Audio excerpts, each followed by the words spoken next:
Buenos días de nuevo. Gracias a los que continuáis aquí. Ha habido personas que han tenido que irse, que han salido, que a la 1 tenían que fichar y se han venido incluso de Merindades, cerca de la localidad que citaba Miguel Ángel Melero. Vamos a continuar con los bloques. Como vamos bastante ajustadillos de tiempo, sí que os voy a pedir, aunque habíamos hablado 35 o 40 minutos en cada uno de vuestros bloques, Víctor y Ángel, si podemos hacerlo en 30, mejor. Entonces, en esta mesa nos vamos a centrar, hemos hablado de síndromes minoritarios en el primer bloque, y en esta vamos a tratar de entender qué es una encefalopatía epiléptica, sobre todo una encefalopatía epiléptica muy compleja, minoritaria, por eso es la razón de traerlo en esta jornada, para entenderla y luego tener esas claves de intervención. Queremos empezar también, como en el otro bloque, lógicamente con un testimonio que es lo que nos arroja luz un poco lo que es el día a día y ponernos en el otro lado. Para ello tenemos aquí con nosotros a Oceanía, que es la mamá de Iris, una niña de 7 años. Cuando quieras, Iris. Hola, buenos días a todos. Bueno, lo primero de todo, dar las gracias al CREER por invitarme a participar en estas jornadas y darme la oportunidad de contar nuestra historia. Nuestra historia es una historia de inclusión, pero que se va diluyendo poco a poco con el paso del tiempo. Como ya bien ha dicho, me llamo Oceanía, mi hija tiene 7 años, hoy es su cumpleaños, está afectada por el síndrome... Sí. Ha sido un buen regalo venir aquí. Y está afectada por el síndrome por deficiencia CDKL5. Antes de nada, les quiero poner en antecedentes. Tengo 40 años, me he educado en un colegio donde no había alumnos de inclusión, nunca había tenido contacto alguno con las enfermedades raras ni con la discapacidad, ni me había planteado conceptos como la diversidad funcional ni la educación inclusiva hasta que nació mi hija. Ha sido un proceso muy intenso de deconstrucción y construcción, tanto personal como familiar. Y es muy curioso porque tengo 2 hijas, la de 7 años con CDKL5 y otra pequeña de 4, normotípica y muy sana hasta el momento que tocaremos madera. Son 2 personas muy diversas entre ellas y lo curioso es que no veo diferencia alguna. Y eso para mí es la inclusión. Hemos normalizado y naturalizado tanto todo en casa que es que no veo la diferencia si es que la hay. Porque las 2 ríen, las 2 lloran, las 2 tienen rabietas, a las 2 les tengo que dar de comer, a las 2 las tenemos que educar. Pues jugar con las 2, claro, lo normal. Si hace años, antes de ser madre, me hubieran presentado una familia como la mía, yo que me creía inclusiva, hubiera pensado que las niñas eran diferentes, pero que había que tratarlas como si fueran iguales.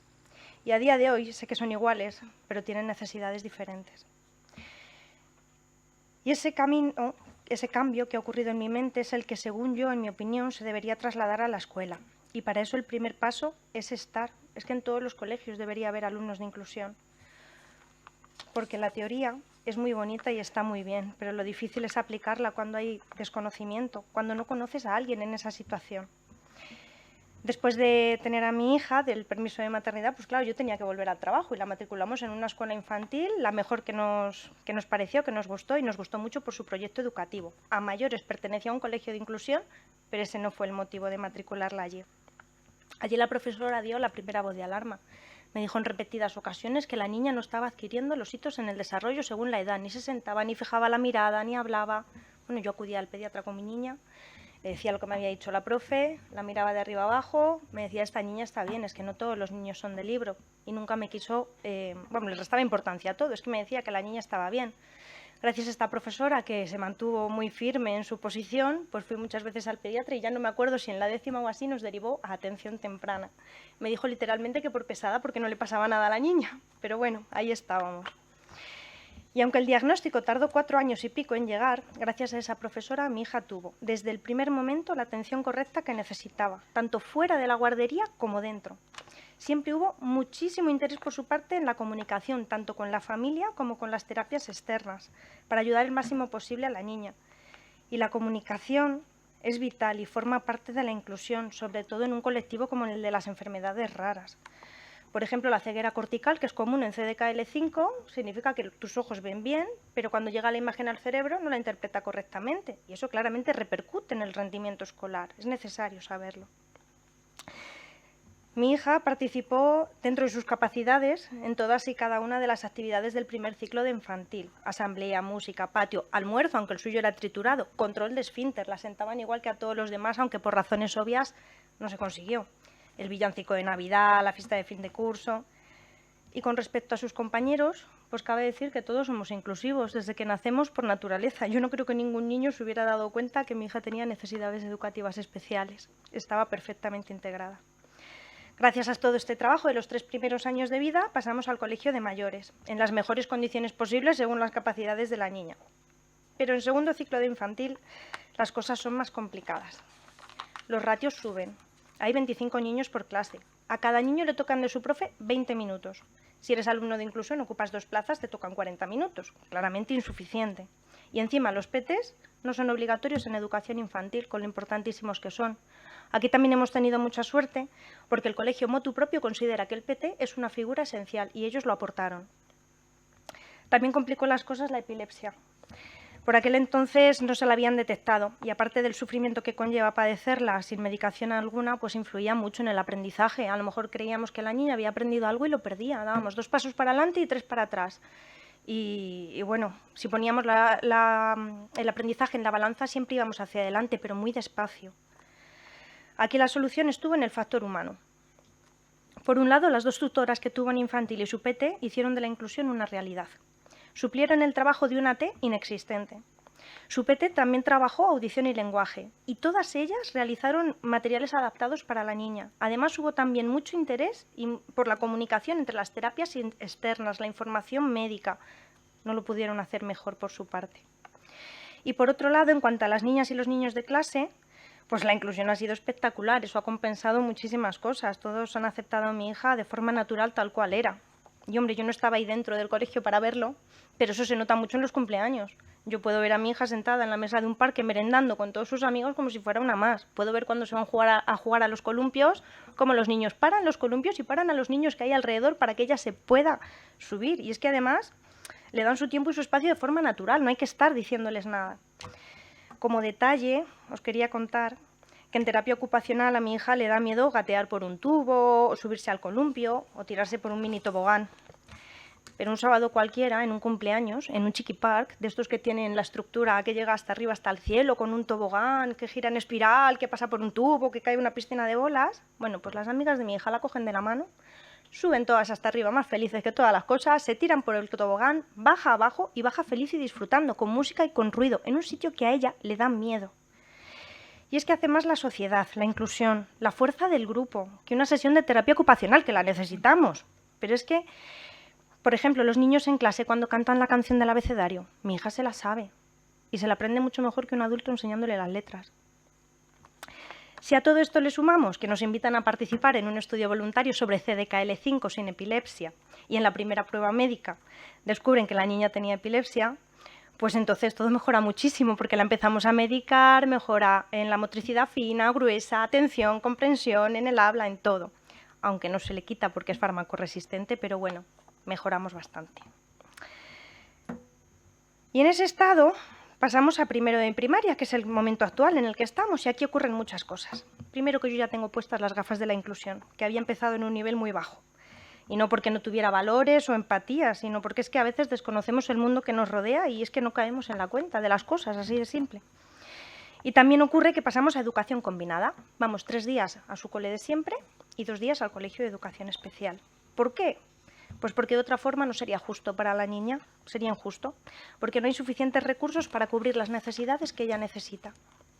Y aparte de llevar las gafas de inclusión, pues me he asesorado con una gran experta en educación inclusiva. Es una amiga de la clase de mi hija y tiene 6 años.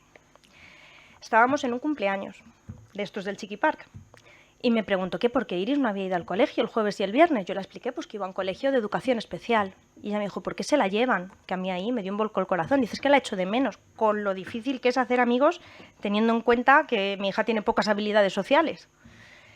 Y la niña pues no se paró, siguió allí hablando conmigo. Dice que no se la lleven, que nosotros sabemos más y le podemos enseñar todo lo que necesite. Pues tiene unas lógicas aplastantes, que yo no la supe decir nada. Ojalá dominaran el mundo los niños, nos iría mejor. Esa semana acudí al colegio de educación especial. a una reunión que tenía en la normal de principio de curso. Me enseñaron las instalaciones, todo era maravilloso, todo nuevo, impecable. Nos comentaron el proyecto educativo, maravilloso también, me encantó.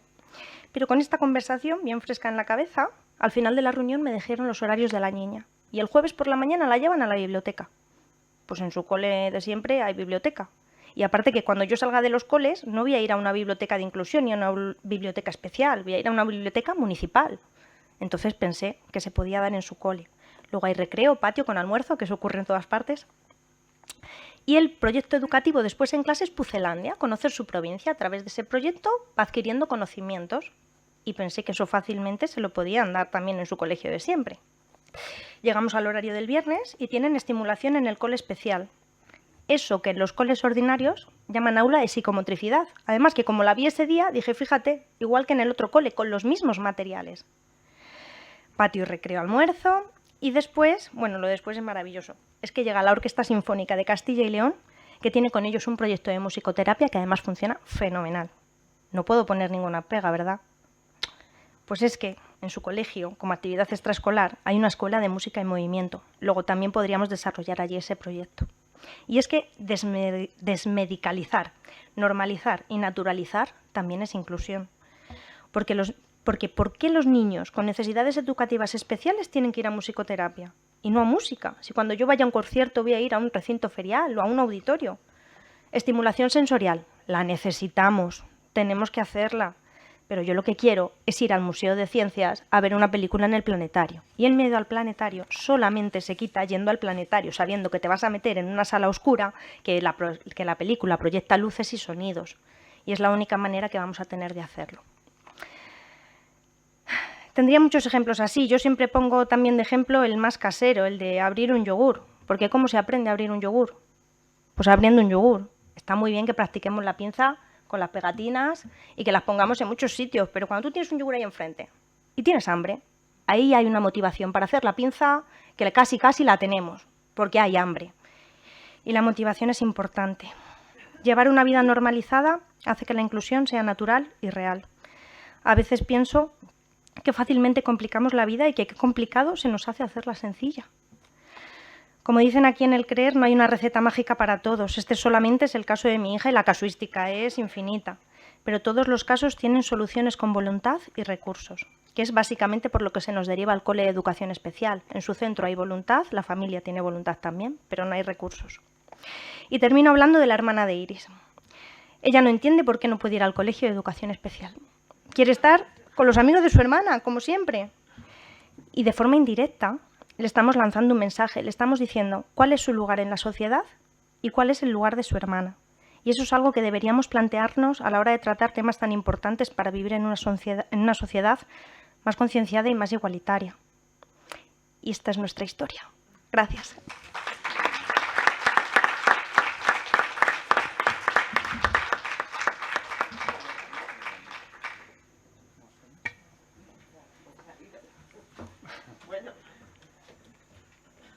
¿Cuál es la contraseña aquí? Aula 2009, con mayúscula. La primera. Sí, 2009.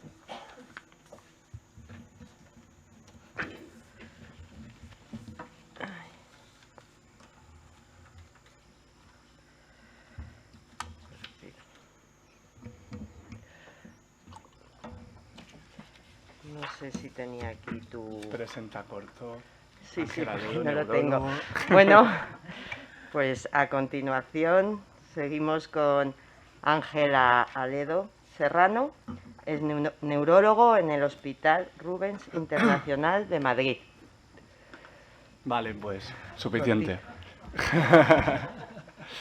Bueno, pues muchísimas gracias por invitarme. Muchísimas gracias, Oceanía, por aceptar mi invitación para hablar de tu hija y además contarlo también. Me ha encantado y además nos conocemos y nos hemos visto en consulta y nos conocemos de las reuniones de la asociación, pero nunca había escuchado esta historia y me ha encantado. Y la verdad que, como os he dicho al principio de la mañana, estoy bastante emocionado. Me siento un poco intimidado en general porque me siento bastante minoría étnica, por así decirlo. al final, justo cuando terminemos esta reunión, me voy a Santander y es el Congreso de la Sociedad Española de Epilepsia, ¿no? Y ahí, pues, yo creo que la palabra discapacidad se dice cada 30 segundos. Entonces, yo os encomiendo a que os bebáis un chupito cada vez que digo discapacidad hoy, porque seguro que lo voy a decir en algún momento. Entonces, me siento un poco en la espada de Damocles. ¿Por qué? Porque después de escucharos, que he aprendido un montón, he tenido como mucha nutrición para cambiar y para aprender, me dan ganas de cambiar toda mi presentación entera. A lo mejor algún compañero, Elena, habéis tenido la misma sensación. Me dan ganas de repensarme, me dan ganas de sentarme en el diván. Os haría una presentación entera sobre los problemas psicológicos de los neurólogos, de por qué podemos comportarnos de determinadas maneras. Os diría como premisa que la medicina son 6 años y que se nos habla del contexto biopsicosocial, ¿no? Aunque luego nos dedicamos a lo biológico porque se hace un énfasis en lo biológico y ya lo comentaba Miguel al principio de hoy, pero lo psicosocial se nos llena la boca de decirlo al principio de la carrera, en primero de medicina, pero luego eso desaparece y se convierte en el elefante en la habitación. No tenemos formación para ello, no la tenemos, quiero decir. Y el problema es que creo que yo tengo cierta sensibilidad para eso y participo del mundo asociativo e intento nutrirme al máximo de esas miradas y ahora estamos haciendo estudios de investigación cualitativa, intentando entender las vivencias de las familias, porque cuantificando y haciendo análisis estadísticos nos perdemos los relatos y ahí es muy importante lo que hacemos, pero nos perdemos una perspectiva fundamental.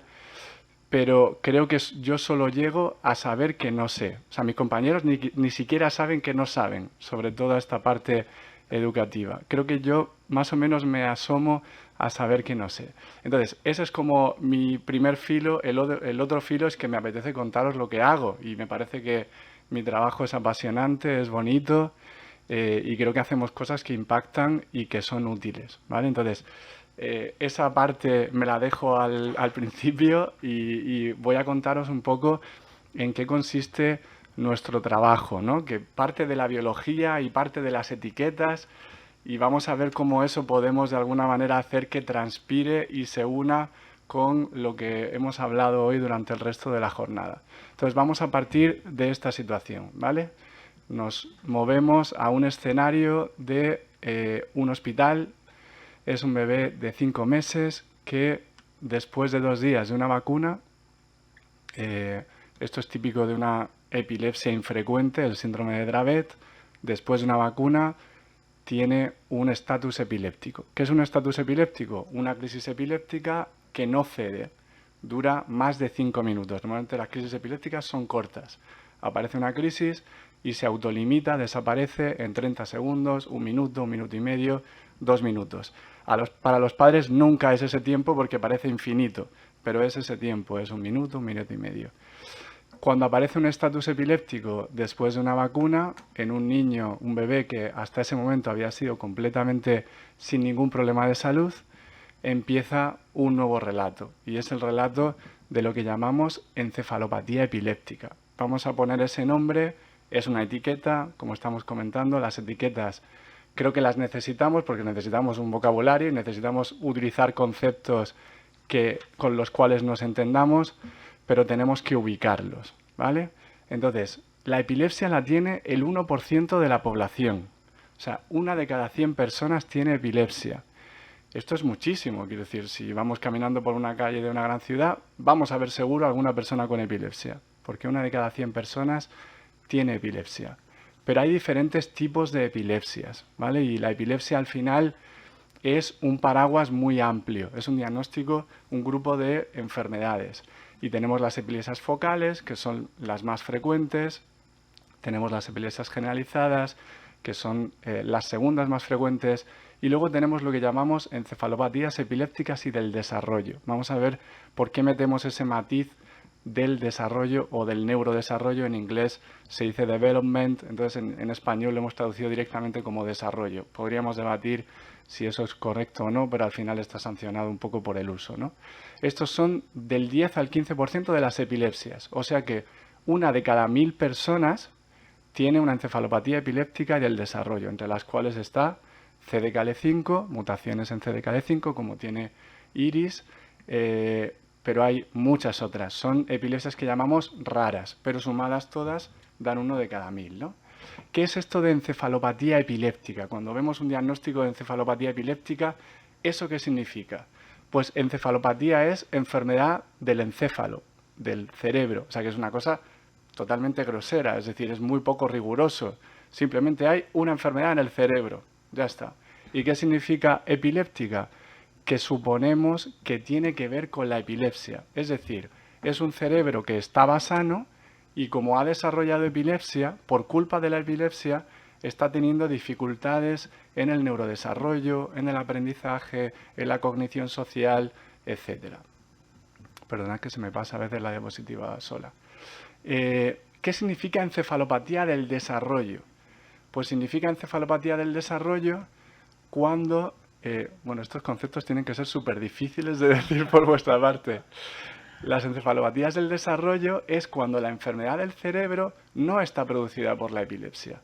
Y aquí tenemos una guerra, y es una guerra que tiene que ver con un sesgo cognitivo. Y de nuevo me siento en el diván. Los neurólogos tenemos muchos sesgos cognitivos y tenemos lo que llamamos el sesgo de la herramienta, que supongo que pasará en todas las áreas profesionales. Para todo martillo, para los martillos todos son púas, ¿no? Y como nosotros tratamos la epilepsia, pues todo es epilepsia. Entonces, muchas veces los problemas cognitivos o de aprendizaje de nuestros pacientes, a pesar de que tienen tropecientos determinantes, que vamos a hablar de algunos de ellos, pensamos que todo es epilepsia. ¿Y por qué tendemos a pensar así? Porque al final, como tenemos fármacos antiepilépticos y tenemos tratamientos para la epilepsia y queremos sentirnos útiles, lo estábamos comentando antes que me han sentado en el diván las compañeras, en el café, estábamos comentando que por qué los médicos tenemos cierto miedo a la irrelevancia. Entonces, para ser relevantes tenemos que ser útiles. Y para ser útiles, si hay una parte cognitiva que no se desarrolla bien por algo que no podemos tratar, eso paso de ello. Porque eso se trata con estimulación, logopedia y tal, y yo ahí es que no sé, no hago nada. En cambio, hay una parte que se puede tratar con fármacos, con las cosas biológicas que yo sé y que he estudiado un montón y que me siento útil. Pues voy a crear un concepto que se llama encefalopatía epiléptica y que me da todo el protagonismo. Es decir, el problema de aprendizaje y de desarrollo de mi paciente es todo por la epilepsia, ¿no? Entonces, todo este discurso lo estoy improvisando por lo que hemos hablado esta mañana. Quiero decir, quiero que empaticéis un poco con mi relato, ¿vale? ¿A qué llamamos las DEEs, las Developmental and Epileptic Encephalopathies? Si vais a un congreso de médicos que se dedican a epilepsia, estarán hablando todo el rato de esto, las DEEs, las encefalopatías epilépticas y del desarrollo. Hablamos de cualquier persona que tiene epilepsia y que tiene un problema de neurodesarrollo asociado. El problema de neurodesarrollo puede ser un problema de cognición social, un problema de lenguaje, un problema de funciones ejecutivas, un problema motor, ¿vale? Todo esto es lo que llamamos comorbilidades de neurodesarrollo. Luego, esas son las etiquetas médicas y eso tendrá su traslación en el aula, en el comportamiento social, etcétera, ¿no? Normalmente van a empezar en los primeros años de vida. ¿Por qué? Porque para que una epilepsia impacte en el neurodesarrollo, tiene que aparecer en los momentos de ventana de neurodesarrollo trascendente. Si yo empiezo con epilepsia a los 18 años, pues genial, tendrá implicaciones con estigma, problemas laborales, problemas de pareja, tendré muchas dificultades. Pero mi neurodesarrollo, las partes fundamentales ya están hechas, ¿no? Entonces voy a tener esa cosa positiva, ¿no? Las epilepsias que tienen las personas con DEE, con encefalopatías epilépticas, suelen ser refractarias. ¿Eso qué quiere decir? Que no somos capaces de controlarle las crisis del todo, como comentaba antes Oceanía, aunque podemos mejorar, o sea, aquí hay una gama de grises, y esto es una cosa que también a veces nos cuesta, porque tenemos el mito de la curación, ¿no? O sea, parece que en medicina tenemos que curar y salimos ahí con las capas de superhéroes, ¿no? De voy a curar el infarto, voy a curar el cáncer.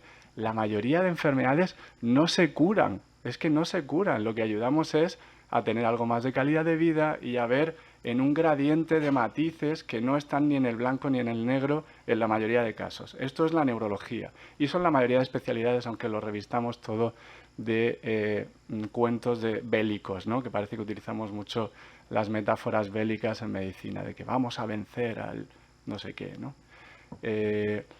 Son cientos de enfermedades diferentes. Y aquí viene un poco un concepto que ahora hablamos mucho y yo lo utilizo mucho y también he hecho un poco la analogía con lo que habéis contado esta mañana, que es medicina de precisión, ¿no?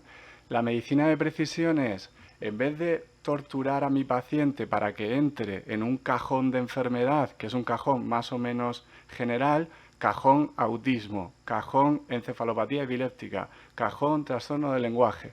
Voy a intentar buscar las peculiaridades, en este caso biológicas, igual que intentamos hacer educación de precisión, yo lo llamaría así desde mi sesgo de lenguaje que utilizo en medicina, pues vamos a intentar ser más precisos en la biología de lo que le está pasando. Y en vez de hablar de encefalopatía epiléptica, vamos a hablar de síndrome por deficiencia de CDKL5. Y ahí podemos buscar dianas para tratar de manera más precisa al paciente, ¿no? Claro, todo esto de cada vez más complejidad, cada vez tener más en cuenta los detalles, se contrapone con las consultas habituales del sistema sanitario, que si habéis estado últimamente en el sistema sanitario, en cualquier tipo de consulta, pues si te ven en 5 minutos o en 10 minutos, ¿qué medicina de precisión van a hacer? Quiero decir, les va a bastar con sobrevivir, o sea, con saludarte, entre que están metiendo la burocracia del ordenador, mirarte a los ojos un momento y entender cuál es la emoción que te está llevando a esa consulta, que casi que el mejor médico es el que más mira a los ojos, o sea, y el que menos mira a la pantalla, pero estás obligado a mirar a la pantalla para pedir las pruebas, para rellenar la burocracia, luego te exigen el informe de no sé qué. Bueno, esto es para crear un poco de empatía, no me quiero victimizar, pero creo que necesitamos tender puentes, ¿vale? Claro, las encefalopatías epilépticas son paraguas muy generales y a lo mejor habéis escuchado estos conceptos. Lennox-Gastaut, Dravet, West, son conceptos que vienen un poco de la época del narcisismo médico, ¿no? De los 70, los 80, los 90, que cualquier médico, Williams, ¿no? Que llegaba al médico X y decía, pues yo he descubierto este síndrome, pues le voy a poner mi nombre. Podría ponerle el nombre del paciente, pero no, le voy a poner el mío. Era su hija, pues mira, me gusta que haya también ejemplos de que no sea el egocentrismo del médico, ¿no? Ah, vale, vale. Pero le puso el suyo. Bien. Hay una cosa muy importante y entiendo que en educación será similar y luego de nuevo me apetece mucho el coloquio y si me queréis criticar, yo también me apetece ser autocrítico. Estos síndromes, estas encefalopatías epilépticas son tiempo dependientes. ¿Esto qué quiere decir? Que son etiquetas muy dinámicas y a lo mejor hoy estoy en síndrome de Lennox-Gastaut, me da igual el nombre, pero estamos en eso, y a lo mejor dentro de 2 años estoy en epilepsia focal o en síndrome de Dravet. Es decir, que los síndromes, las etiquetas biológicas o las etiquetas clínicas son muy dinámicas y requieren de una reevaluación profunda todo el rato, no son etiquetas estáticas. Como entiendo que ninguna de las cosas de las que estamos hablando lo son, ¿no?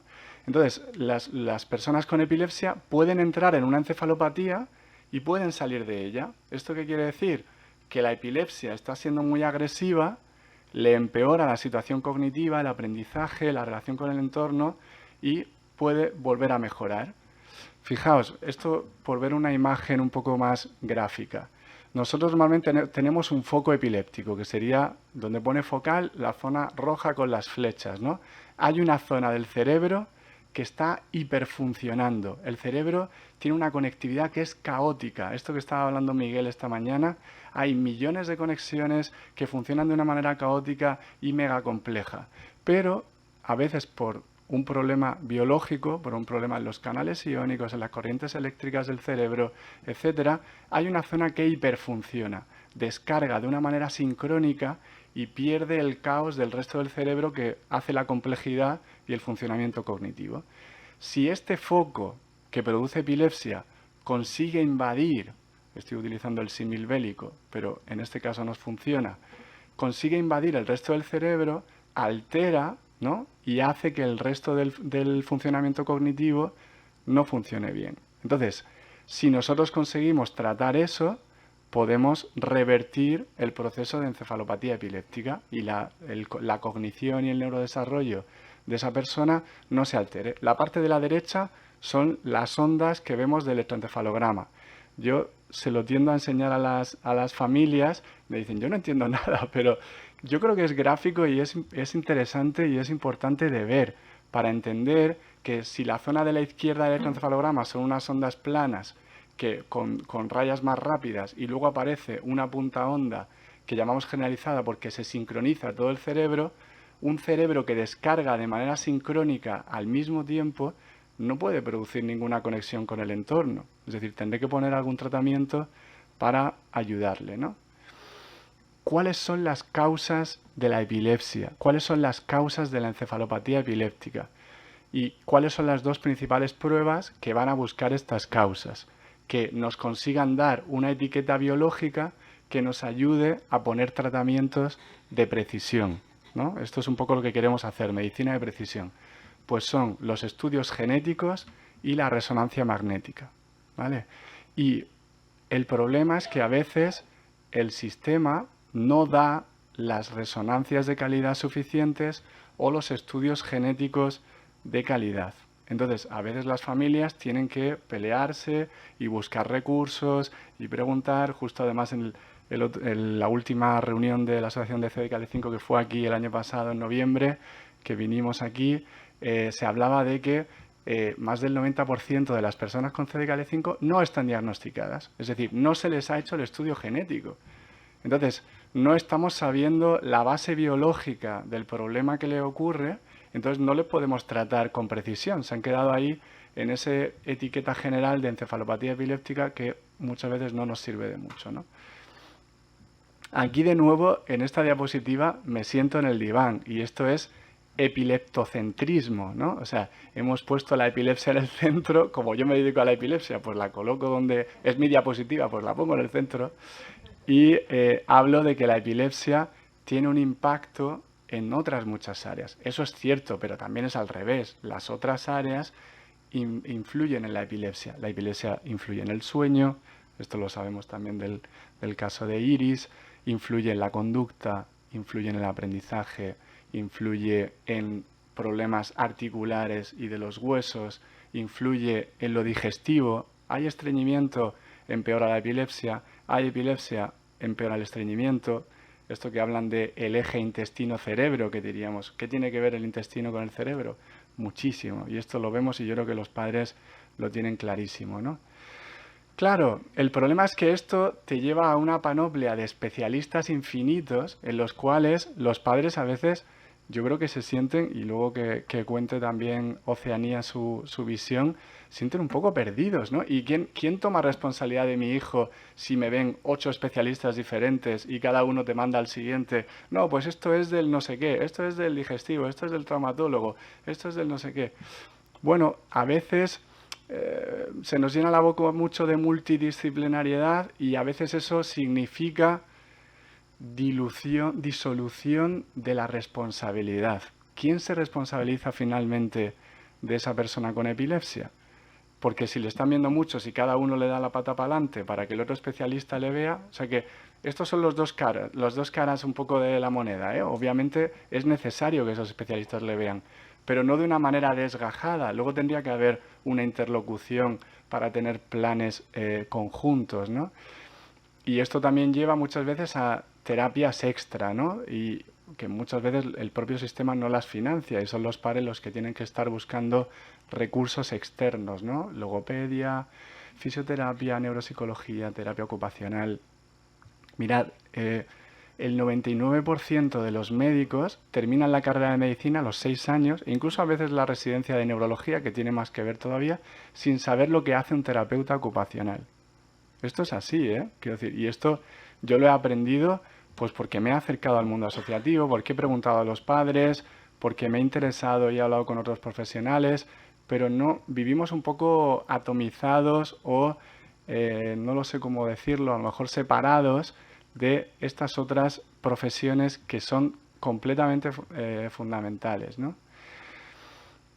¿Qué impacto personal tiene todo esto? Pues no voy a repetir lo de Oceanía, que lo ha contado mucho mejor de lo que lo voy a contar yo, pero tiene un impacto económico, no hemos hablado de eso, mucho impacto económico, mucho impacto social. Muchas veces se quedan aislados socialmente, a veces por el estigma, a veces por la vergüenza, a veces cuando hay un problema de conducta, niños que pues les pegan a los padres y entonces ya no quieres hacer vida social. Yo ahora me fijo siempre en los brazos, sobre todo de la madre, porque a veces llegan con moratones en los brazos y estas cosas las he aprendido un poco con la práctica, porque no es algo que se nos enseñe a que tengamos que mirar, ¿no? Es el electroencefalograma, las crisis epilépticas, etcétera, ¿no? Sí que os quería contar algunos casos clínicos de pacientes míos. Mirad, este es un adolescente de 14 años, comenzó con crisis epilépticas a los 5 años, se llama Yaiza, es una adolescente. Tiene discapacidad, lo siento, he dicho la palabra, es un poco la que utilizamos en término médico, intelectual leve, ¿vale? O sea, al inicio tenía crisis convulsivas, ¿no? Las crisis convulsivas son las tonicoclónicas generalizadas, ¿no? En las cuales hay una rigidez y luego lo que llamamos la convulsión, ¿no? Se controlaron a los 9 años y desde entonces ha estado sin crisis, con un fármaco antiepiléptico, se llama el Depaquine, es uno de los más utilizados, seguro que lo habéis escuchado, ¿no?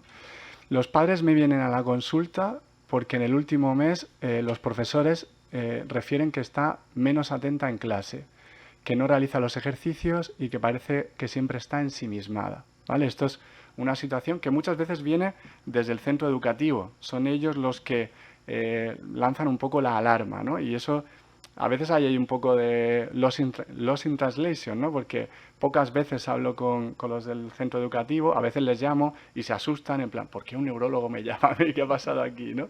No están acostumbrados, no sé si tenéis experiencia con neurólogos que hablen con vosotros en general.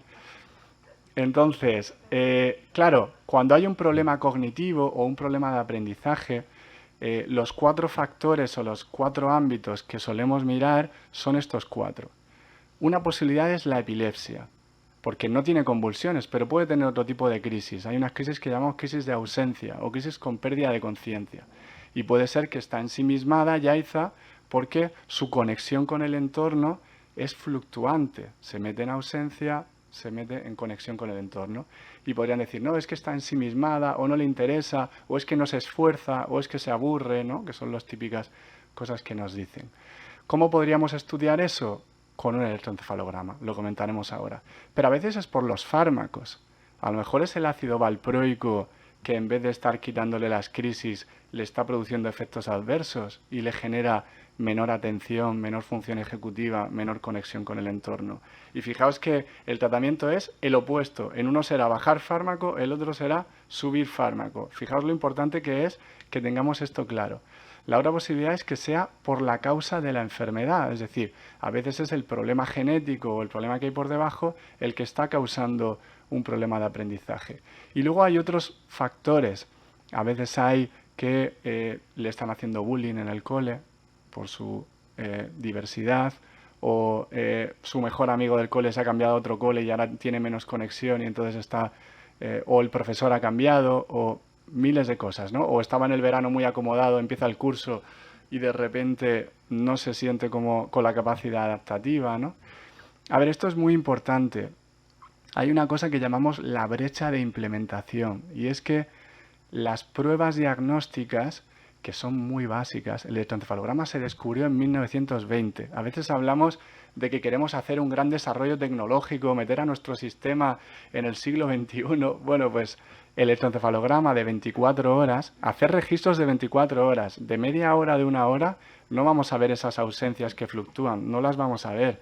Necesitamos registros largos, como pasa con el Holter electrocardiograma para los cardiólogos. Tú necesitas registrar más tiempo. Bueno, pues esto no está presente en casi ningún hospital en el sistema sanitario español, ¿no? Entonces, para un caso como este, vamos a necesitar ver un registro, ¿no? Entonces, esta es Yaiza. A ver. Quiero que veáis lo sutil que es la crisis de Yaiza. Ahora empieza la crisis. Le ha cambiado el gesto de la cara, es muy sutil. Y esto lo decía la madre, dice, es que yo creo que no se queda ensimismada porque pierde la expresión de la cara de repente. Le ha cambiado la expresión. Y eso es una crisis de ausencia. Y Yaiza la estaban dando de perezosa o de que se aburre o que no se esfuerza. Y es que estaba teniendo estatus de ausencia. Entraba y salía de crisis de ausencia todo el tiempo. O sea que en este caso, de las 4 factores, el más importante era el de la epilepsia.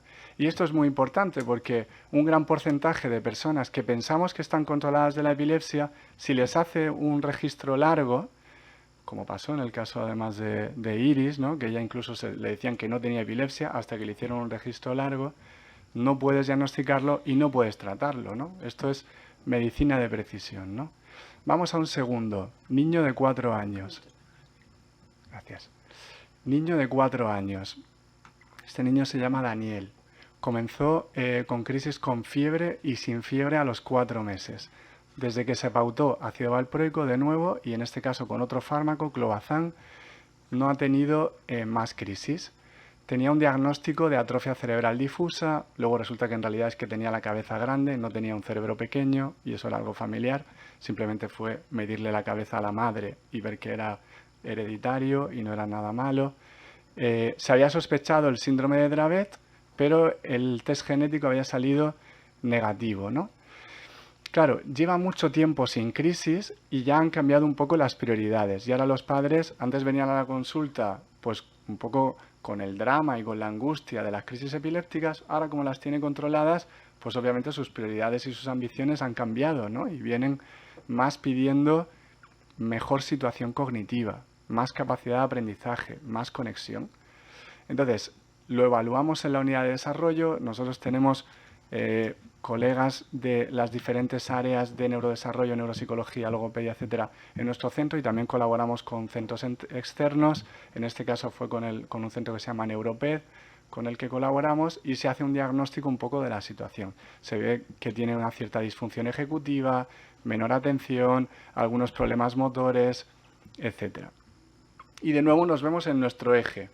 Hay un problema con la epilepsia, hay un problema con los fármacos, es la enfermedad de base que a lo mejor no estaba bien estudiada, hay otros factores.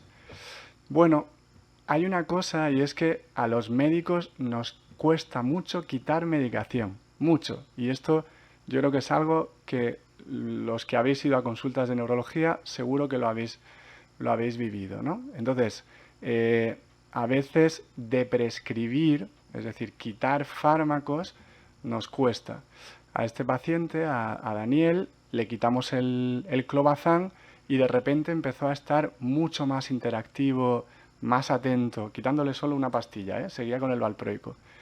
Pero los padres empezaron a ver que tartamudeaba, ¿vale?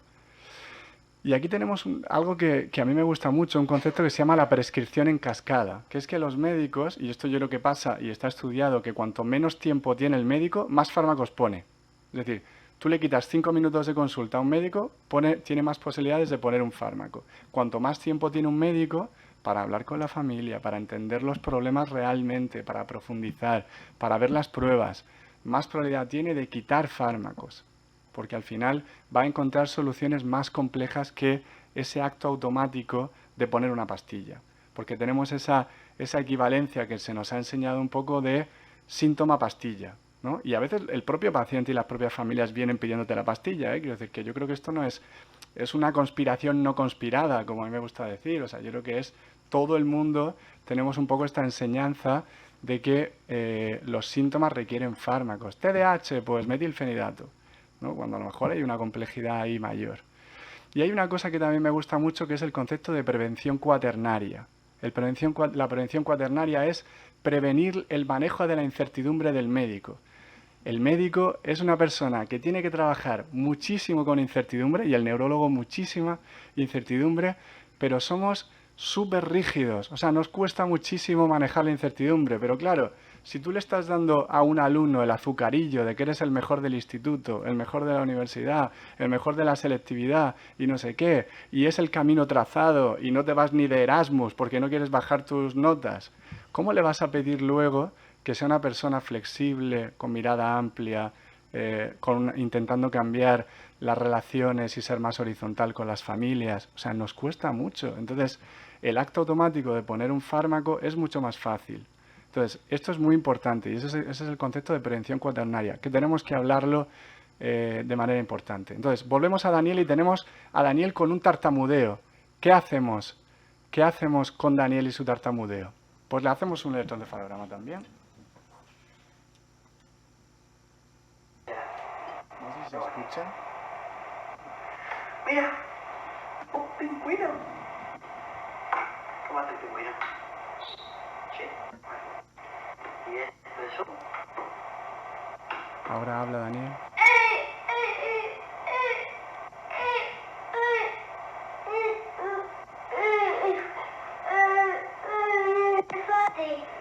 Lo veis, ¿no? Como que intenta empezar la frase, pero se atranca, ¿no? Entonces, no tiene ningún problema en el electroencefalograma, es decir, no es nada epiléptico. ¿A qué conclusión llegamos? Hablé con los profesores, hablé con los neuropsicólogos de Daniel y al final llegamos a la conclusión. Es que al quitarle el clobazam, ahora tiene mucha más capacidad cognitiva, está más rápido, tiene más ideas y su lengua no le da. Entonces, en realidad no era un problema de una encefalopatía o cognitivo, de la epilepsia, etcétera. Era simplemente que no sabía gestionar su función cognitiva aumentada. Entonces, fijaos cómo cambia la película. O sea, si yo no tengo tiempo para analizar este caso, si no tengo tiempo para hablar con el colegio, si no tengo tiempo para hablar con el neuropsicólogo y no tengo tiempo para hacer un electroencefalograma prolongado, a este niño le casco el fármaco. Porque digo, ostras, le quito el fármaco y empieza con tartamudeo, pues le vuelvo a poner el fármaco, ¿no? O sea, esto sería en mi consulta de neuropediatra de 5 minutos de fast food medicine, o sea, de medicina McDonaldizada. O sea, yo le casco el fármaco porque no quiero estar con el miedo de que es que se está poniendo con un estatus epiléptico. Entonces, tenía otro caso más para contar, pero creo que vamos mal de tiempo. Yo creo que estoy esperando tu mirada de que me... En 3 minutos... Yo creo que lo podemos contar, ¿no? ¿Lo contamos? ¿Me parece bien? Vale. Venga. Lo que pasa es que no veo. Este es Santiago, ¿vale? Santiago tiene 7 años, comenzó con epilepsia a los 3 años, tiene crisis con generalización tónico-clónica, eso es que no es una crisis focal que se queda en el foco de esa zona del cerebro, sino que se va al resto del cerebro y hace una convulsión. Y tiene otras crisis en las que tiene miedo y automatismos orales, como chupeteo, movimientos de masticación. Eso es muy típico de las crisis epilépticas, ¿vale? La zona del chupeteo y la masticación se activa mucho. La resonancia magnética, que hemos dicho que era muy importante, es normal. Y ha probado 4 fármacos y no se ha controlado con los medicamentos, ¿vale? Estamos ahí poniendo medicinas y no funcionan. En el último año, además, nos cuentan desde el colegio que está estancado en el aprendizaje, ¿vale? Parece que no ha llegado como a un momento de meseta, como solemos decir un poco en la práctica, ¿no? Está inatento y no se concentra en la clase. Mirad, a partir de que se han probado ya 3 o 4 fármacos y no han funcionado, ya es mucho menos probable que los medicamentos funcionen. Entonces, en estos casos, lo que intentamos es que la epilepsia la podamos operar. ¿Eso qué quiere decir? Que quitemos el foco. Hay un foco en el cerebro, en algunos casos, en otros cuando es un gen alterado, ahí no se pueden operar. Pero si es un foco, se puede extirpar el foco. Vamos a ver las crisis de Santiago.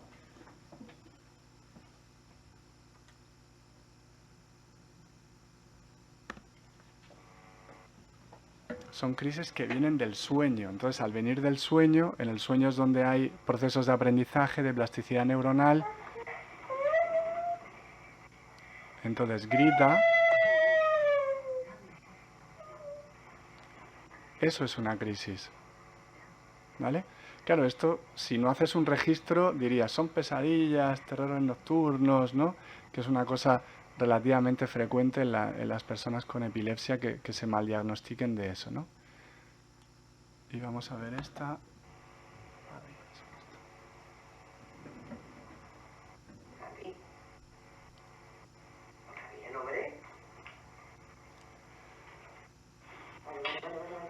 Y esto es una convulsión tónico-clónica. Y fijaos, Esther, la madre, que rápida, lo pone de lado, ¿no? Lo que se debe hacer en una crisis. No le hace nada con la lengua, porque no hay que hacer nada con la lengua de las crisis epilépticas, por favor. Esto que hay que repetirlo 1000 veces. Por cierto, gracias a los padres y a las familias que nos ceden los vídeos. Esto, por supuesto, está hecho con su consentimiento. Entonces, ¿qué hacemos con estos niños? Pues, de nuevo, vamos a poner la lupa biológica al máximo, intentamos ver cuál es el foco, ponemos electrodos profundos, es decir, ya no hacemos electroencefalograma de superficie, metemos el electroencefalograma dentro del cerebro para saber exactamente de qué punto del cerebro de Santiago están saliendo las crisis. Y vemos que es en el lóbulo parietal. El lóbulo parietal es un lóbulo que está hiperconectado con el resto del cerebro, entonces genera mucho encefalopatía epiléptica, ¿vale? Porque está como aturdiendo al resto del cerebro y no permite el aprendizaje. Metemos los electrodos, los agujeros negros esos que veis en el cerebro es donde metemos los electrodos para el registro y luego le operamos. Entonces, al operarle, es curioso, y esto a los padres muchas veces les llama la atención. O sea, le has quitado un trozo de cerebro a mi hijo y ha mejorado cognitivamente. Pues mejoran cognitivamente, porque al final estás quitando el distractor, estás quitando el que está confundiendo al resto del cerebro, mandando actividad epiléptica y no permitiéndole seguir aprendiendo, ¿no? Sí, pues ya está. Esto era lo que tenía que contar. Muchísimas gracias por invitarme. Creo que solo he dicho discapacidad una vez o 2 veces, o sea que me siento bastante orgulloso. Y nada, encantado de hacer debate ahora cuando queráis. Muchísimas gracias.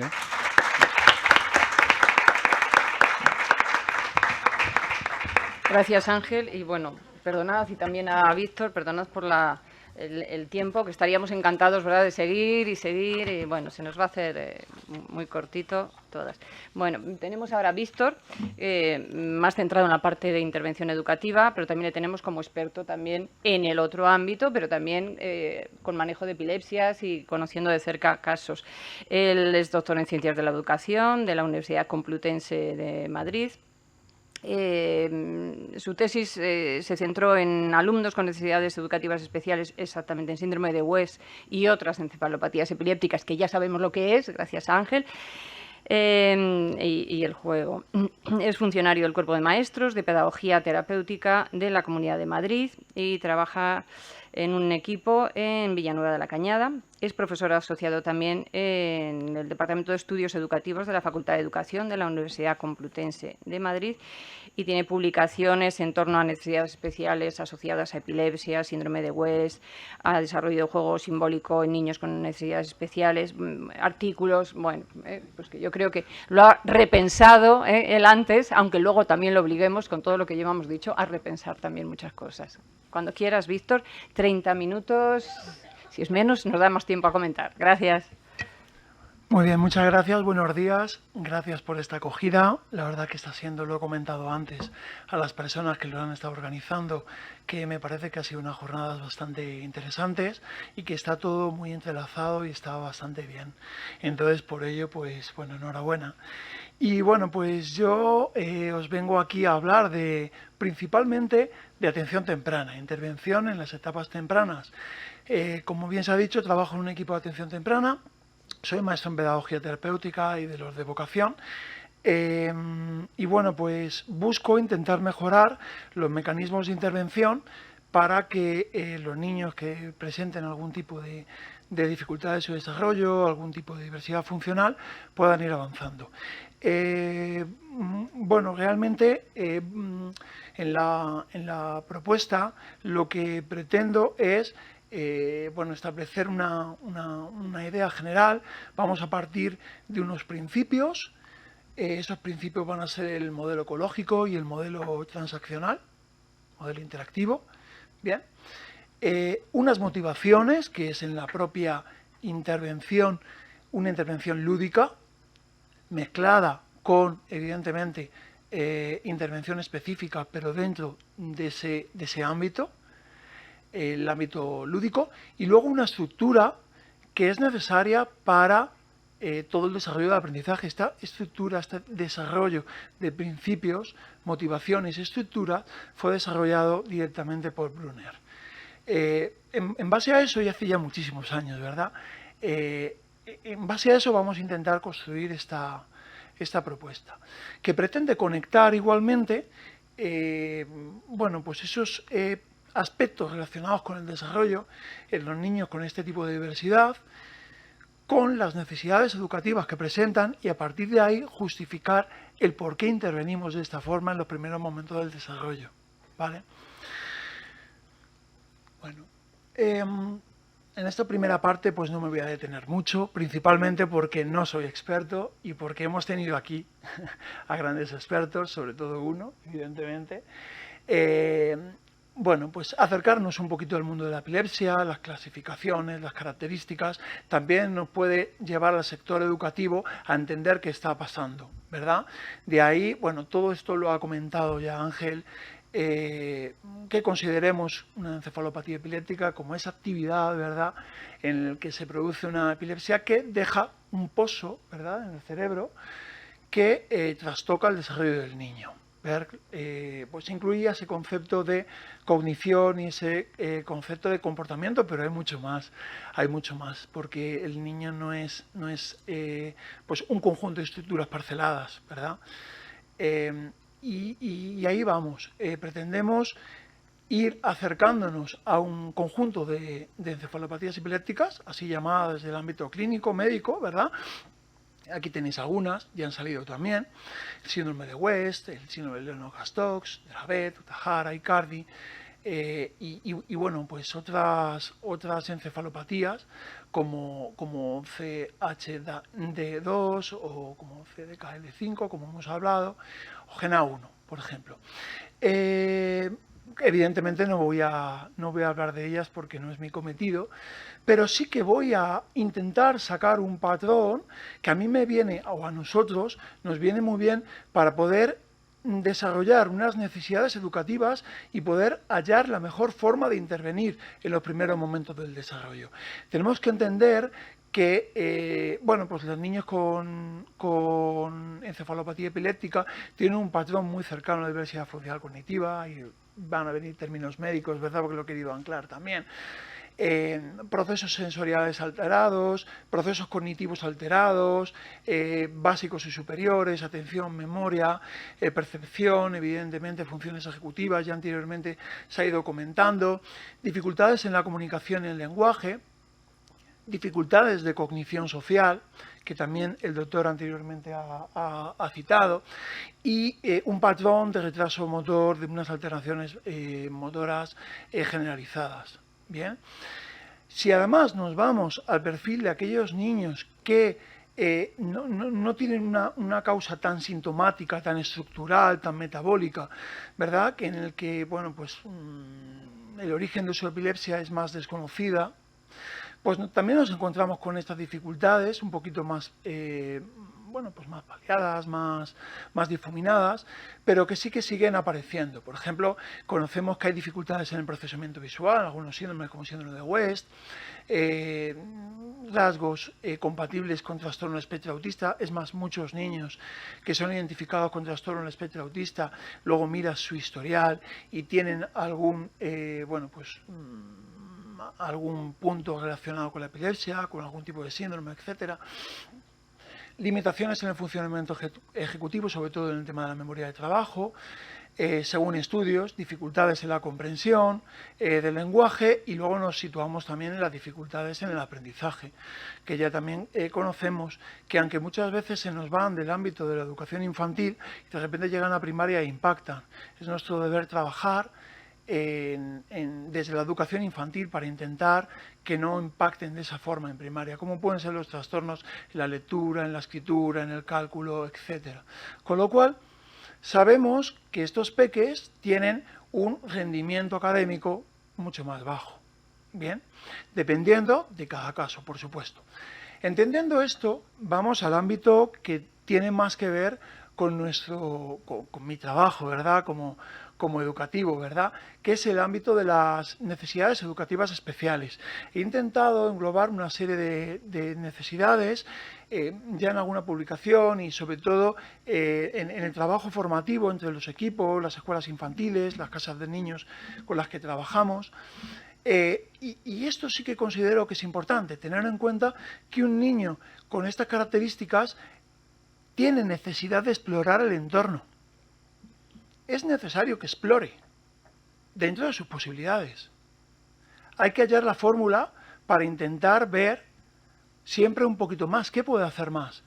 Luego lo veremos, pero sin un entorno estimulante, sin una tarea interactiva interesante por parte del adulto, esto es muy complejo, y esto es una de las cosas que se dan todos los días en el sistema educativo, y ya no solo eso, sino en los centros de atención temprana también. No sabemos llegar a los niños porque no les entendemos. No sabemos detectar estas necesidades muchas veces. Bien, además tienen unos perfiles sensoriales pues muy curiosos, diversos, ¿verdad? También hay que saber entender esta postura cuando hay una dificultad a nivel táctil, cuando hay una dificultad a nivel vestibular, cuando el procesamiento visual en lo que es la práctica no es adecuado. Entonces, esta necesidad hay que tenerla en cuenta, y hay que tenerla en cuenta de los primeros momentos, de forma temprana.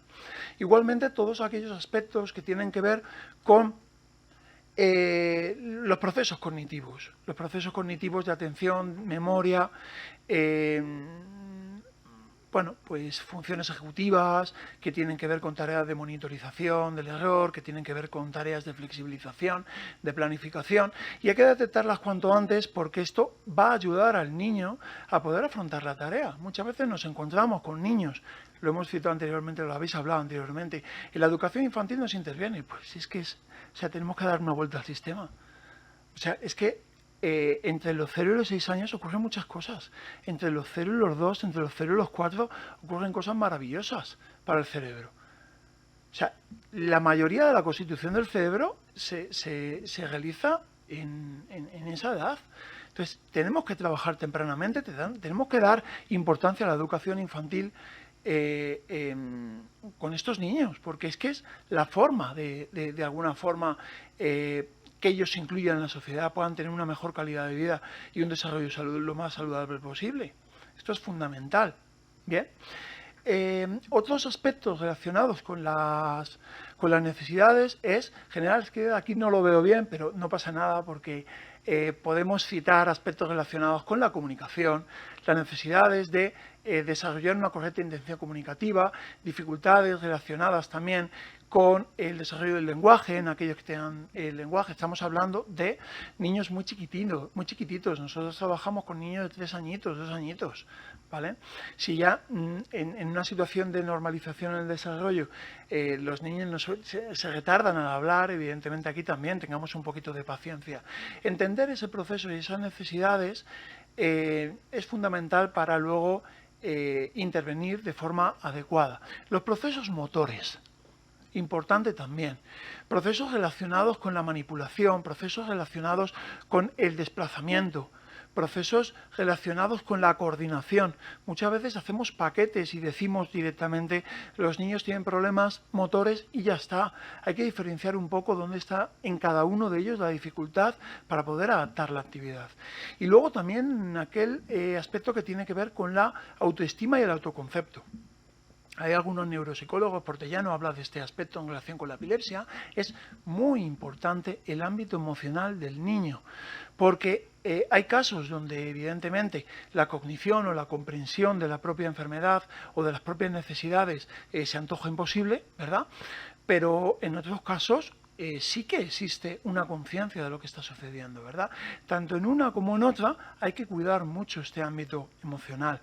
Bien, bueno, una vez visto estas necesidades educativas especiales, ¿verdad? O estas necesidades educativas, no me gusta hablar mucho de especiales, me viene un poco por la normativa, ¿verdad? Pero estas necesidades de intervención, esas necesidades de atención temprana, vamos a situar el modelo en el que nos vamos a mover.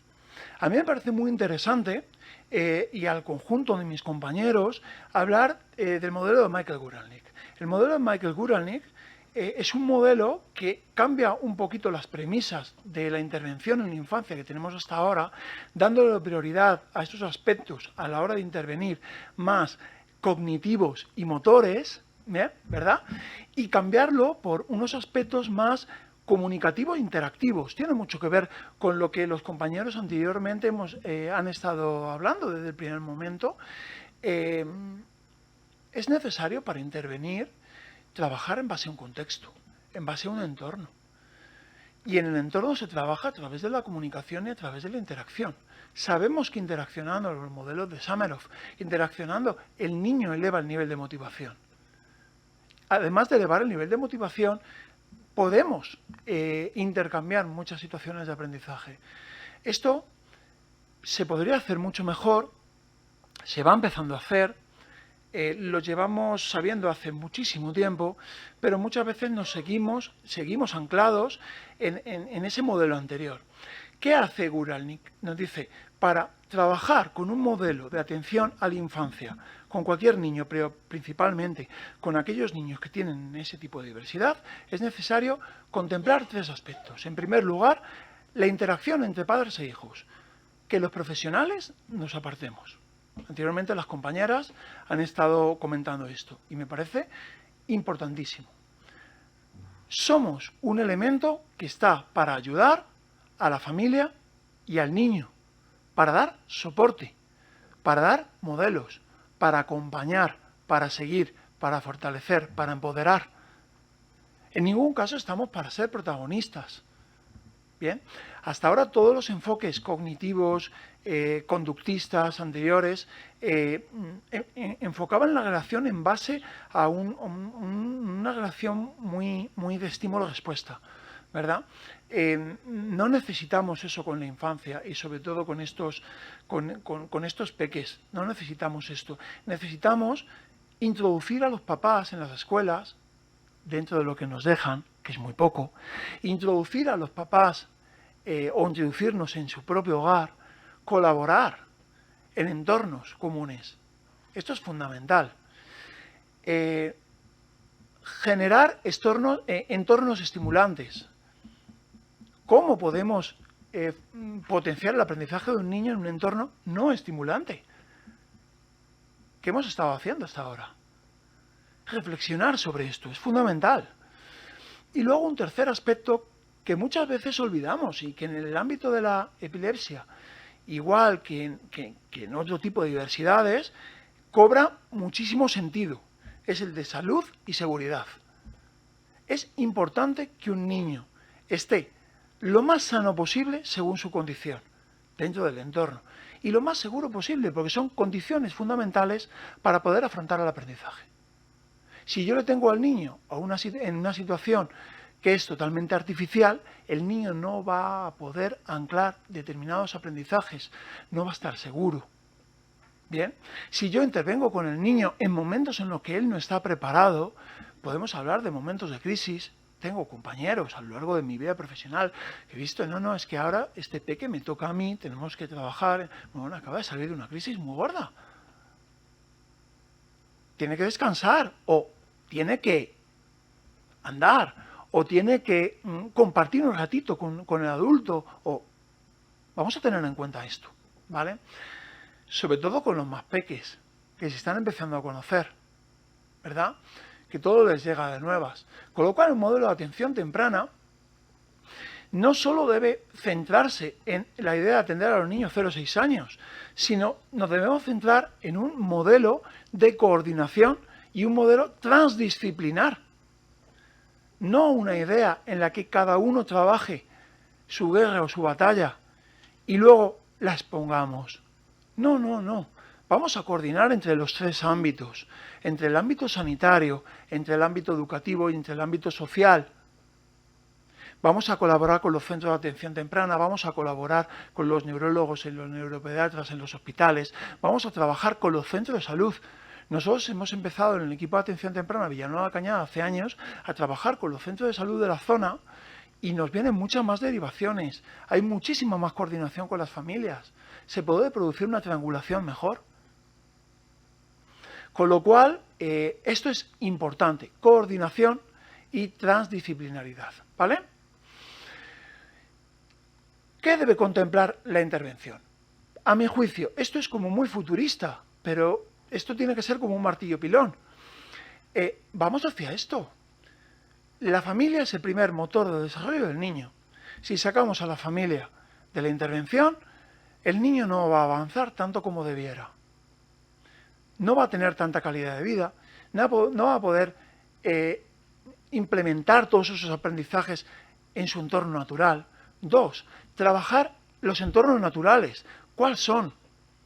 El hogar y la escuela. Tenemos que hacer todo lo posible para que el niño desarrolle sus potencialidades en estos ámbitos, sea lo que sea. Y para eso tenemos que coordinarnos. Que el centro de atención temprana o la unidad de atención temprana externa que vaya a su casa, al hogar, a trabajar algunos días, etcétera. Fenomenal. Que se coordine además con nosotros, que las familias entren en las escuelas, que puedan ver modelos de intervención directamente con sus hijos, ¿verdad? Y con otros niños dentro del aula ordinaria. Pues esto sería lo maravilloso. Nos encontramos con muchos obstáculos para desarrollar esto. Pero esto ya está. Podemos hacerlo. Hay que seguir. Y luego entender también esos conceptos de apoyos. Muchas veces el concepto de apoyo se va a lo extraordinario, como las compañeras anteriormente definían. Pues vamos a reivindicar un apoyo ordinario. Yo trabajo en función de apoyos ordinarios. Yo trabajo en el aula, en las escuelas infantiles, con mis compañeras y compañeros. Bien. Ese modelo de intentar sacar al niño, ¿verdad? De vez en cuando lo hacemos, en casos puntuales, etcétera. Muchas veces también esto tiene que ver con formas de hacer, bueno, pues de lo que es la cultura, ¿verdad? De la propia institución. Pero todo esto se tiene que ir progresivamente variando. Tenemos que priorizar lo ordinario frente a lo extraordinario, como nos dicen las leyes educativas.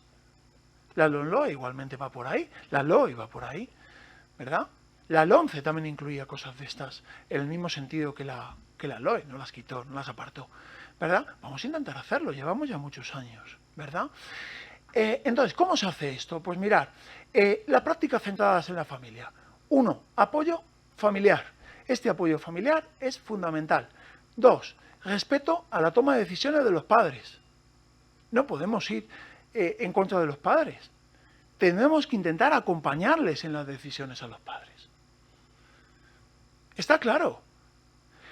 De ahí viene muchas veces que los padres intenten hacer cosas con sus hijos y no puedan llevarlo a cabo por ciertos conflictos. 1, no estoy de acuerdo con esto. 2, no veo funcionalidad a esto. 3, esto no está contextualizado. Le puede servir en una sala de intervención, pero en mi casa no sirve. Dame otro tipo de pautas, ¿verdad? Y luego, que los profesionales tenemos que aprovechar las situaciones de aprendizaje que generan las familias, que genera el entorno, que generan los entornos naturales. Porque ahí es donde el niño se va a volver competente, se va a volver capaz. ¿De qué me sirve que el niño haga un intercambio de imágenes para pedir algo en una consulta entre 2 opciones? Que está muy bien para iniciar. El objetivo no puede ser ese, hasta ahora ha sido ese. El objetivo tiene que ser que en su casa utilice esto para pedir cuando tenga la necesidad. Ese tiene que ser el objetivo, ¿verdad? ¿Cómo podemos instaurar estas prácticas centradas en la familia? Evaluando bien el contexto, haciendo los objetivos funcionales. Estos objetivos funcionales tienen que ser pactados con la familia. Lo que haga en el centro, lo que haga en la escuela y lo que haga en el hogar tiene que ser lo mismo. Y yo, en función de eso, puedo evaluar. ¿Verdad? Porque si no nos encontramos con 50 tipos de objetivos y 50 tipos de evaluaciones, que muchas veces se contraponen y los padres se vuelven locos. Y es normal. Un plan de intervención con la familia, no solo con el niño, sino con la familia. ¿Cómo podemos ayudar a la familia para que desarrolle aspectos de la intención comunicativa, aspectos de la autonomía, aspectos de la atención, de la cognición, que pueda atender a su hijo ante una crisis determinada, de mejor forma? Bueno, normalmente no suelen dar clases magistrales ellos, porque muchas veces no tenemos ni idea de cómo hacerlo, ¿vale? Ahí está ese trabajo conjunto entre la familia y los profesores, los terapeutas, etcétera, ¿vale? Los especialistas en general y bueno, pues establecer un seguimiento de los programas que realicemos. Muchas veces se quedan. La atención a domicilio. Yo entiendo que desde la escuela es muy complicado. Estamos a años luz todavía de eso, ¿verdad?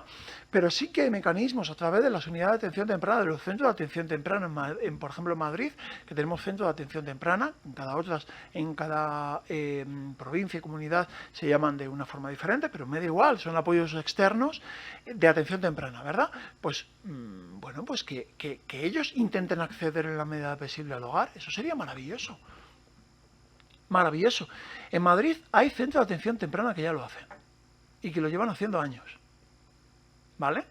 Tendremos que mejorar luego en si lo hacen bien, lo hacen mal, qué prácticas son adecuadas, no, pero vamos a dar esos pasos. Y luego una evaluación conjunta de todo lo que hemos hecho, no parcelada, ¿verdad? Los entornos naturales. He elegido una frase de Arrillaga y de Martínez, pero quiero destacar varias cosas.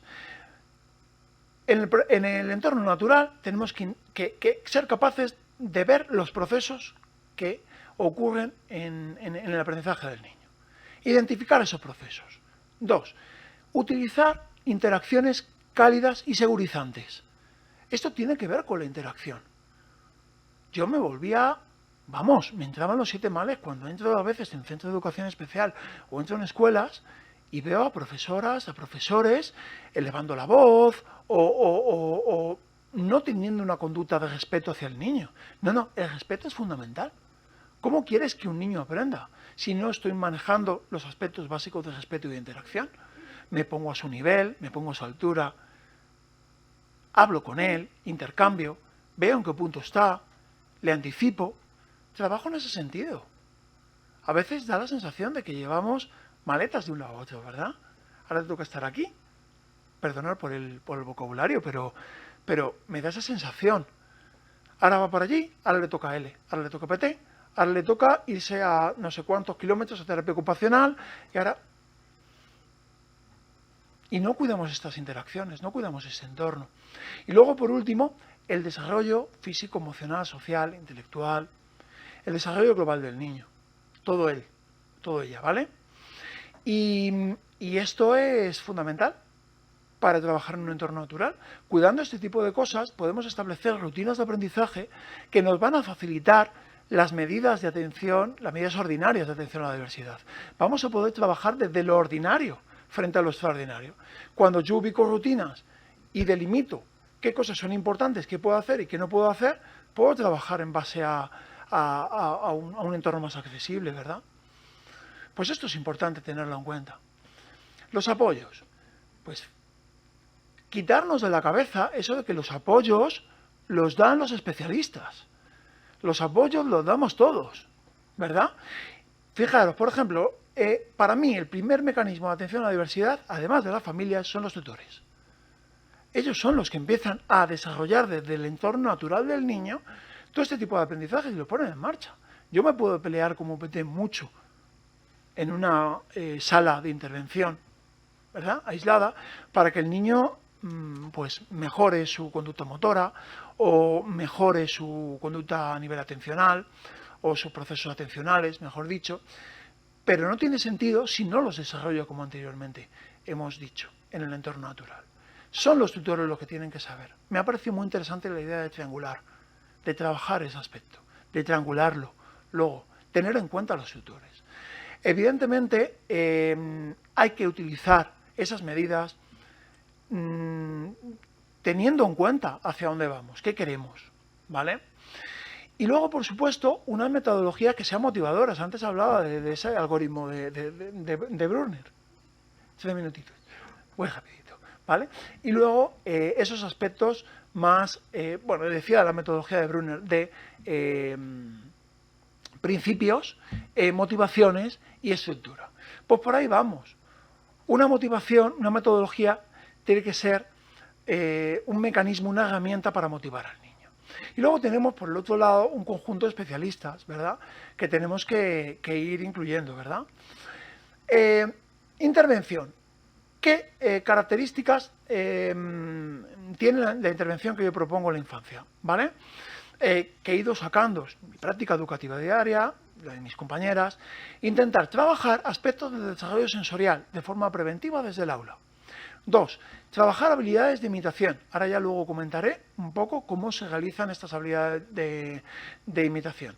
3. Trabajar aspectos relacionados con el juego funcional, el juego simbólico o el desarrollo que tenga el niño en ese momento, ¿verdad? Y 4. La enseñanza con estructura. Estructurar la actividad que necesite el niño en el entorno natural. Y todo ello desde un enfoque basado en la coordinación y en el enfoque transdisciplinar, ¿vale? Os he traído 3 casos, pero sí que me gustaría, voy a ir un poquito rápido, comentar. Por ejemplo, esto es extraído de evaluaciones psicopedagógicas, ¿verdad? A lo largo de mi carrera. Estos casos son casos de niños anteriores, pero también hay algún caso actual, ¿verdad? Pues un niño que tiene una edad determinada, están todos dentro del ámbito de la atención temprana, con un síndrome de West, ¿verdad? Con unas condiciones de desarrollo, con, bueno, pues toma polifármacos, con, bueno, pues crisis no controladas o parcialmente controladas, encontramos dificultades a nivel psicomotor, dificultades en la modulación sensorial, volvemos al mismo perfil, ¿verdad?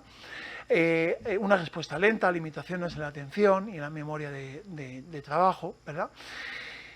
¿Qué hacemos? Pues mirar, en primer lugar, diferenciar muy bien qué se hace en la escuela, qué se hace en la familia y qué se hace en los apoyos externos. Primero, jugamos con juegos de imitación recíproca. La imitación recíproca nos permite aumentar la atención y aumentar la motivación por la actividad. ¿Qué hacemos? De forma muy sencilla, en mitad del juego, vemos las conductas del niño, los movimientos del niño e intentamos imitarlas, ¿vale? A él nos llama, bueno, le llamamos la atención de algún modo y lo que intentamos es incluir progresivamente determinadas conductas utilizando un juego. Esto se vuelve mucho más preciso y estructurado cuando tenemos niños que presentan un perfil más de dificultad social, comunicativa, ¿verdad? Pero es una actividad que solemos hacer y nos viene muy bien para incluirla directamente dentro de las propias rutinas del aula, ¿vale? Estimulación sensorial, pues trabajar en base a estructuras táctiles, proprioceptivas, vestibulares. Por ejemplo, os voy a decir algunas en este caso. Trabajamos con deslizamientos, trabajamos con balanceos bueno, pues en brazos, con rutinas de movimiento lateral, frontal, circular, todo en base al juego, ¿vale? Pues con los niños en nuestras rodillas, en peonzas que tenemos de estimulación, de trabajo, en pelotas grandes, ¿verdad? Tipo de pilates, ¿verdad? En hamacas, trabajamos un poco pues en terrenos irregulares, haciendo espacios lúdicos que sean motivantes para el niño, que incluyan desniveles, que incluyan toboganes, que incluyan trabajos de equilibrio en suspensión dentro de las necesidades de cada uno. Por ejemplo, otro tipo de actividades como cambios posturales en colchoneta, jugamos un poco a ello con la imitación, lo unimos un poco, trabajos de volteo, de envolverse, masajes bien delimitados y planificados. Podemos trabajar aspectos relacionados más con el masaje terapéutico, pero sobre todo también trabajar aspectos y en coordinación con otros profesionales, masajes muy placenteros como el masaje Santala, ¿vale? Y son masajes muy interesantes a nivel emocional y a nivel en general corporal, ¿verdad? Seguimientos visuales con objetos en su cuerpo, texturas, pinturas, etcétera, pinturas en el propio cuerpo. En lo táctil, identificación, asociación y discriminación de texturas, todo desde el punto de vista Vale, pues voy cerrando. Cierro en 2 minutos, lo prometo. ¿Puedo? 2 minutitos. Bueno, utilización de cajas sensoriales puestas en el aula, ¿verdad? Donde el niño pueda identificar entre temperaturas, húmedo seco, liso, rugoso. Bueno, pues trabajar la manipulación de objetos a través de, por ejemplo, el juego heurístico o el cesto de los tesoros, por ejemplo. ¿Verdad? ¿Cómo trabajamos con la familia? Pues trabajando esa interacción, que lo vean las familias, reuniéndonos mucho con ellas, intentándoles explicar cómo jugar con el niño, cómo poderlo desarrollar en el aula. Bueno, me he comido algunas cosas, pero ya me centraré en el otro caso que tengo ahora, que es un segundo, y trabajando pautas de crianza y aspectos relacionados con la rutina. Pautas de crianza básicas. Nosotros no somos nadie para decir, sino identificar dónde tienen problemas ellos y cómo podemos construir mutuamente pues algo positivo que les lleve a mejorar la relación con su hijo, etcétera. En los apoyos externos, pues mirad, tenemos aquí fisioterapeutas, estimuladores, etcétera. ¿Vale? En el segundo caso, pues tenemos un niño un poquito más mayor, ya con un perfil de trastorno espectro autista. Esto luego posteriormente, pues con unas dificultades determinadas a nivel psicomotor, a nivel de interacción, de socialización, etcétera.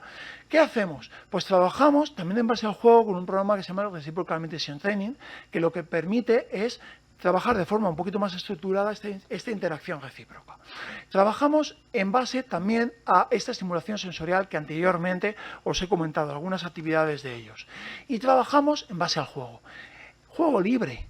Para hacer juego libre es necesario conocer el desarrollo del niño, adaptar el entorno e introducir aquellos apoyos de forma ordinaria que necesita el niño para jugar que le permitan un avance del juego sensorial, juego motor, del juego motor al juego funcional, del juego funcional relacionado con buscar la función del objeto, a un juego más de mostrar la función, juego funcional canónico, ¿verdad? Y de ahí al juego simbólico. Elaboramos estructuras, que esto es un poquito más complejo de explicar. Y luego incluimos bandejas autocontenidas del sistema, muchas veces Teach, ¿verdad?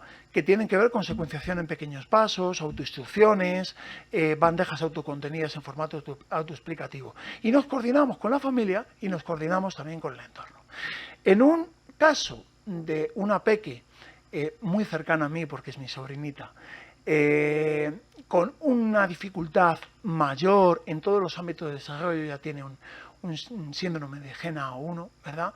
Una encefalopatía epiléptica que además tiene una variante muy complicada y le afecta a todo su desarrollo.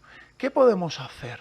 Pues ella toma muchos fármacos, ahora tiene más o menos la actividad epiléptica más o menos controlada, pero tiene mucha variación, ¿verdad? Con muchas dificultades a nivel vital, basal. Pues trabajar directamente en este aspecto, trabajar lo sensorial, incluir la coordinación en el hogar.